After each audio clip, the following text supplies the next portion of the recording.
Hello and welcome back to Focus Atlanta. Again, I am your host, Keisha Lancelin. Thanks so much for continuing to watch.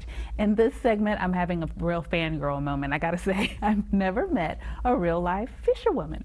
And for October, since it's National Seafood Month, we have here Hannah Hambuck.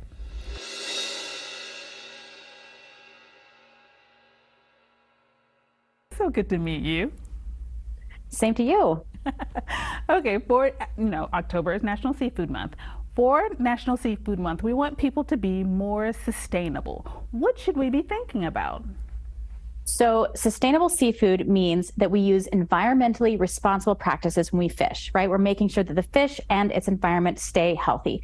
And like you said, this is really important to me because I'm an Alaskan commercial fisherman. This is what I do. I harvest wild salmon that ends up on plates across the country. And I'm super proud to share sustainable seafood that I feed my family all year long.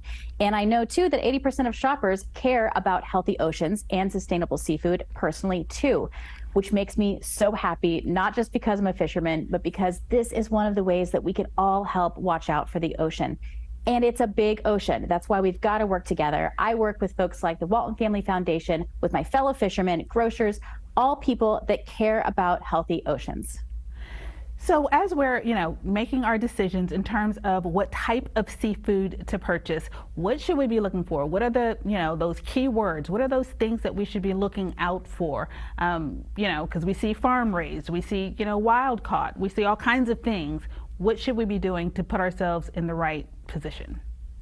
So there's all kinds of sustainable seafood out there, including wild and farmed. And you got to look for, the right information, right? You can watch for the Marine Stewardship logo. It's that blue logo with a fish on it. But you can also ask where your food comes from and ask, is this a sustainable choice? And you can watch out for some of these great options. I have halibut, cod, and rockfish here, wild salmon. These are all sustainably harvested seafoods.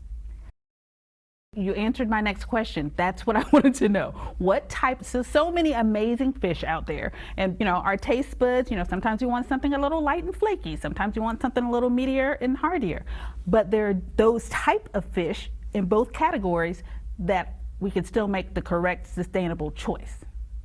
That's right. And what I love about, say, the whitefish here, like the halibut, cod, and rockfish, they're very versatile and they're lighter, right? They're great for your gourmet dinner, but they're also great in a taco or battered up for fish and chips. Salmon, amazingly versatile as well, too. You can find them all over the grocery store. Canned on the shelf, great in a sandwich or on a salad. You can find a portion in the frozen aisle ready to grill or bake for that heart-healthy protein, and then the fresh counter as well. So many awesome options. Now, see, I love that. The fisherwoman in my life, because that's who you are now, the fisherwoman in my life. That's right. I love that. Told me that I could still get the canned version. Absolutely. I eat canned salmon at home all the time. It's what we, eat all winter long. Okay, see, that's good to know. Information is power.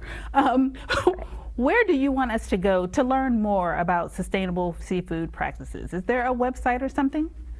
Yeah, so you can learn more about sustainable seafood and how it impacts healthy oceans at waltonfamilyfoundation.org/seafood month. Thank you so much for coming on the show. So now that I've got you in the hooks, what's your favorite? Come on, I know they're probably all like your kids, but what's your favorite fish? I'm so partial to two. Black cod is this amazing, rich, fatty fish that's just delicious smoked or on the grill. And then, I'm a salmon fisherman. I'm biased. I love a good salmon salad sandwich. Oh my goodness, it was so good to meet you. Thank you so much for, making this a little easier for us, because I got to say, honestly, once we get to that counter, it's a little overwhelming. We don't always know what exactly to look for. So thank you. Now we've got that seal to look for on, packages, and we know the right questions to ask. In closing, is there anything else that you would have our viewers do to make sure that they are purchasing the right, the healthiest, the best type of seafood for themselves and their families? What I tell people is just know where your food comes from. Ask where your food comes from. For me, I like it wild and from Alaska, but that's because I'm biased. I love it. It's okay to be biased. Thanks so much for your time. It was good to meet you. Thank you. You too. All right, guys. October is National Seafood Month, and all we want you to do is kind of do the right thing. We try to do the right things in other facets of our life. Why not when we're purchasing our seafood? Take the opportunity to go to the website, learn a little bit more, and maybe take a little more time when you're at that seafood counter to kind of look and see, what the best, most sustainable option is for you and your family. Thanks so much for tuning in to this segment of Focus Atlanta. We'll be right back with more.